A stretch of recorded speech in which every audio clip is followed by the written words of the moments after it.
को लेकर छत्तीसगढ़ में जिस तरह से कोरोना के मामले सामने आ रहे हैं, ऐसे में ये केवल शासन में ही बल्कि प्रशासन के लिए भी चिंता का विषय है और ऐसे में जरूरी हो जाता है कि जनता को जागरूक करने के साथ ही साथ प्रशासन भी अपनी जिम्मेदारी का पूरी तरह से निर्वहन करे। और क्या कुछ हम कर सकते हैं, क्या कुछ सरकार कर रही है, इस बारे में बातचीत करने के लिए हमारे साथ स्टूडियो में जूम के द्वारा मौजूद हैं छत्तीसगढ़ के स्वास्थ्य मंत्री टीएस सिंहदेव। सबसे पहले तो आपका बहुत बहुत स्वागत करूंगी सर।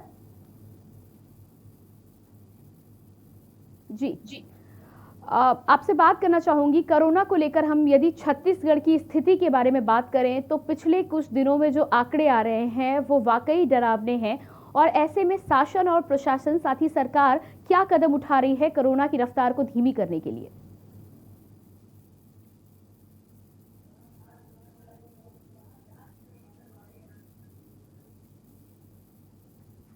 जी टीएस सिंहदेव जी, आपसे जानना चाहूंगी क्या मेरी आवाज आप तक पहुंच पा रही है?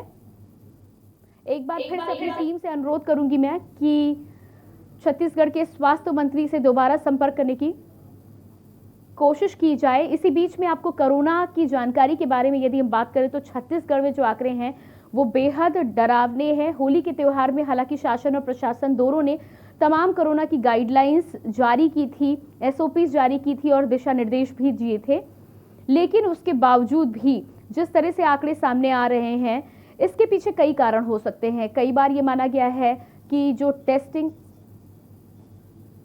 45 साल की उम्र के जो लोग हैं उनको भी अब टीका लगाने का आदेश दे दिया है। सरकार की तरफ से ये आदेश जारी कर दिया गया है कि 45 साल के ऊपर के जो भी लोग टीका लगवाना चाहते हैं वो अपना रजिस्ट्रेशन करवा के टीका लगवा सकते हैं। इसके अलावा शासन की तरफ से तमाम हिदायती कदम भी उठाए जा रहे हैं। चालानी कार्रवाई को भी बढ़ाया गया है। जिस प्रकार की जानकारी लगातार हमने अपने संवाददाताओं के माध्यम से, रिपोर्टर के माध्यम से जानी है, उसके अनुसार यही है कि शासन पूरी तरह से चौकन्ना है, लेकिन यहाँ पर कहीं ना कहीं जनता की भी लापरवाही साफ तौर पर देखने में सामने आ रही है। होली के त्योहार को लेकर जिस तरह की गाइडलाइंस को जारी किया गया था, कहीं ना कहीं कमी जरूर देखी गई है। लोग मास्क का प्रयोग कम करते हुए नजर आ रहे हैं।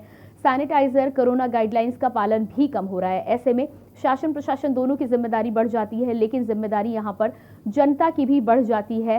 किस तरह से एक बार फिर से कोरोना को काबू में किया जाएगा, क्या कुछ शासन के द्वारा किया जाएगा, ये तमाम ऐसे सवाल उठते हैं जिनको लेकर जवाब किसी के पास, यहाँ तक कि सरकारों के पास भी नहीं है, क्योंकि सरकार जो कुछ कर सकती हैं वो वहाँ पर करने का प्रयास कर रही हैं। अब यहाँ पर बात यह आती है कि सरकारों को भी नए तरीके से सोचना होगा। क्या कुछ नया किया जा सकता है जनता को जागरूक बनाने के लिए? जिस तरह की हम पूरे देश में बात करते हैं, अभी हम छत्तीसगढ़ की बात कर रहे हैं, लेकिन यदि हम आंकड़ों की बात करें और पूरे देश में कोरोना संक्रमण को लेकर नए नए तरीकों की बात करें तो तमाम राज्य ऐसे हैं जो नए तरीकों के साथ जनता को जागरूक करने में जुटे हुए हैं। चाहे हम मध्य प्रदेश की, छत्तीसगढ़ से जुड़े मध्य प्रदेश की बात करें तो यहाँ पर कोरोना को लेकर तमाम नए तरीके अपनाए गए हैं। चाहे रोको टोको अभियान की बात करें या फिर सायरन बजाकर लोगों को जागरूक करने की बात करें। और इसी बीच एक बार फिर से हमारे साथ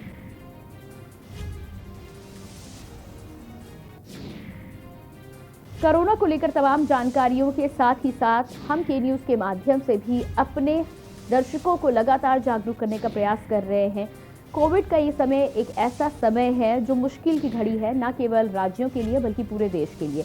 ऐसे में अधिकारी, प्रशासन, सरकार और साथ ही साथ जनता, हम सबको मिलकर एक बार फिर से पिछले साल की तरह आगे आना होगा, अपनी जिम्मेदारियों का निर्वहन करना होगा।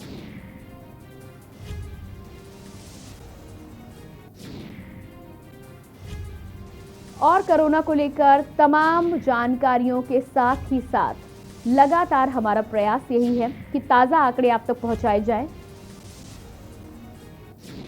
और इन ताजा आंकड़ों के माध्यम से जनता में जागरूकता फैलाने का काम किया जाए। अपनी भूमिका का निर्वहन हम सब कर रहे हैं, आपको भी अपनी भूमिका का निर्वहन करना है। और इसी बीच एक बार फिर से छत्तीसगढ़ के स्वास्थ्य मंत्री टीएस सिंहदेव मेरे साथ जुड़ चुके हैं। जी, सबसे पहले आपका बहुत बहुत स्वागत करना चाहूंगी सर। जी टीएस सिंहदेव जी, सबसे पहले आपका बहुत बहुत स्वागत है के न्यूज पर। जी धन्यवाद, आपका प्रणाम। जी सर, सबसे पहले मैं आपसे ये जानना चाहूंगी कि जिस तरह से पिछले दिनों में छत्तीसगढ़ में कोरोना को लेकर मामले बढ़ रहे हैं, आंकड़े आ रहे हैं, सरकार के लिए यकीनन चिंता का विषय है, ऐसे में क्या कुछ जरूरी हिदायती कदम उठाए जा रहे हैं इसके अलावा बड़ी बात यह भी है कि जिस तरह से हमने पिछले समय में इसे कंट्रोल किया था, ऐसी क्या गलती सरकार से हो चुकी है जो आंकड़े इतनी जल्दी बढ़ते हुए सामने आ रहे हैं? इसमें सरकार की गलती कहें या परिस्थिति कहें, सच्चाई यही है कि ये आंकड़े बढ़ना चालू हुए केरल, महाराष्ट्र और अन्य राज्यों में, और लगे हुए राज्यों में भी। जैसा कोरोना में पिछले बार हुआ था, देश में एक भी प्रकरण नहीं था, छत्तीसगढ़ में एक भी प्रकरण नहीं था। लेकिन जैसे ही कोरोना से ग्रसित लोग देश में आए, छत्तीसगढ़ में आए, इसका प्रसार हुआ जो बहुत तेजी से होता है। और यही बात हम अभी भी देख रहे हैं कि पहले दौर में, मार्च के पहले सप्ताह में, जहां हमारी पॉजिटिविटी एक के नीचे आ गई थी, वहां अभी ये फिर रही है। और पॉजिटिविटी अब बढ़ के, कल का अगर आंकड़ा अगर आप देखेंगे तो कल पॉजिटिविटी 11.88 पे पहुंची। प्रति 100 टेस्ट में 11.88। इनमें जो चिंता के हमारे केंद्र बने हुए हैं वो कुछ शहरी इलाके हैं, बड़ी शहरी इलाके हैं। रायपुर उसमें है, और दुर्ग उसमें है, राजनांदगांव उसमें है, लगे हुए जिले बेमेतरा उसमें है। इन जिलों में 75% से ज्यादा प्रकरण प्रदेश के पाए जा रहे हैं। और यही माना जा सकता है कि महाराष्ट्र से आना जाना इन जिलों में ज्यादा है। कहीं ना कहीं संक्रमण जब फैलने लगा तो नागरिक घटते क्रम में विश्वास में आ गए कि अब कोरोना चला गया है, और शायद ऐसे कमी हुई होगी। और यही कारण है कि जी, यदि हम कारणों की बात करें तो क्या ऐसा हो सकता है, जिस तरह से होली का त्यौहार है, हालांकि गाइडलाइंस सरकार ने जरूर जारी कर दी थी, लेकिन कहीं ना कहीं लोगों से भी यहाँ पर लापरवाही सामने आती है। होली के तमाम आयोजनों की बात करते हैं, वहां पर भी बिना मास्क के, बिना कोविड गाइडलाइंस का पालन करते हुए लोग नजर आए। इसके अलावा क्रिकेट के मैच हुए थे, क्रिकेट लीग की यदि हम बात कर ले तो वहां पर भी एक बड़ी संख्या में लोग बिना मास्क और बिना कोविड गाइडलाइंस का पालन करते हुए नजर आए। तो क्या ये एक बहुत बड़ा कारण हो सकता है संक्रमण के बढ़ने का?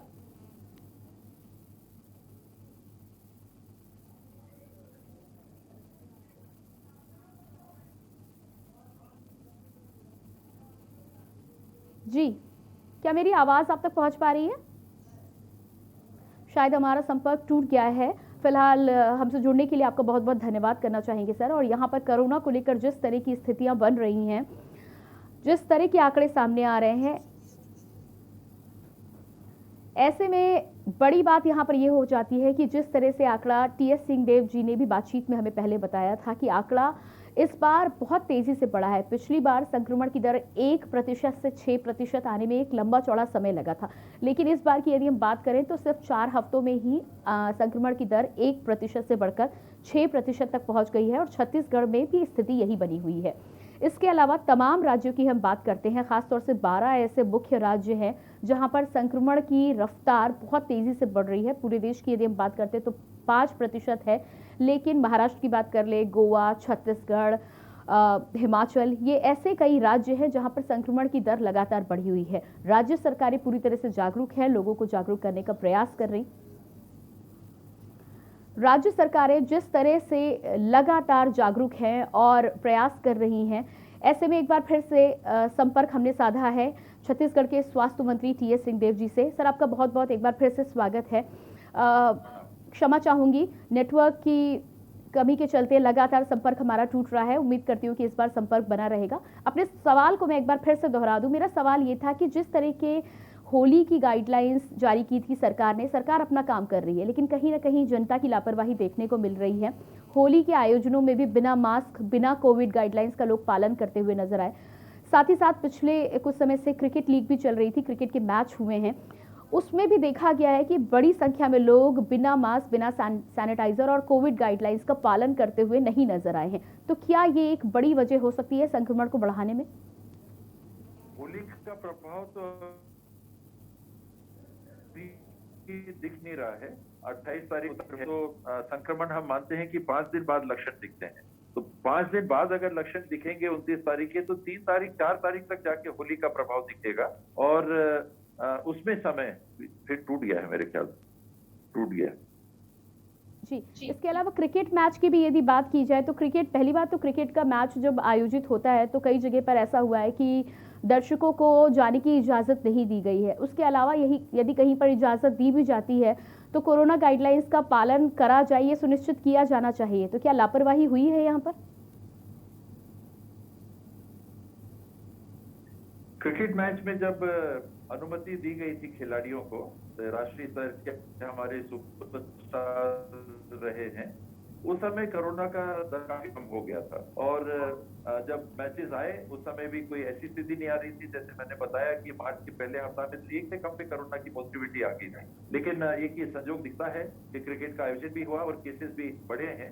ये चीजें साथ साथ दिखती हैं, वो क्रिकेट मैच से हुआ हो या किसी कारण से हुआ हो, इसमें कोई संदेह नहीं कहा जा सकता कि हमने एहतियात अगर कम किए, हाथ धोने की क्रिया, एक शारीरिक दूरी बनाने की क्रिया, मास्क पहनने की क्रिया, भीड़ की जगहों में जाने से बचना, इसमें जितनी हमसे कमी होगी उतना कोरोना को फैलने का मौका मिलता है। जी, एक फाइनल संदेश आपसे यहाँ पर चाहूंगी, छत्तीसगढ़ के स्वास्थ्य मंत्री होने के नाते क्या संदेश देना चाहेंगे, कम शब्दों में कहें?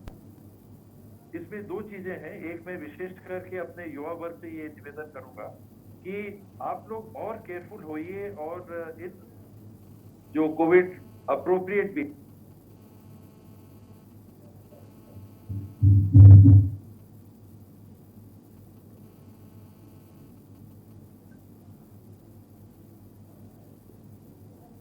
जी, फिलहाल हमसे जुड़ने के लिए आपका बहुत-बहुत शुक्रिया, हमें समय देने के लिए शुक्रिया।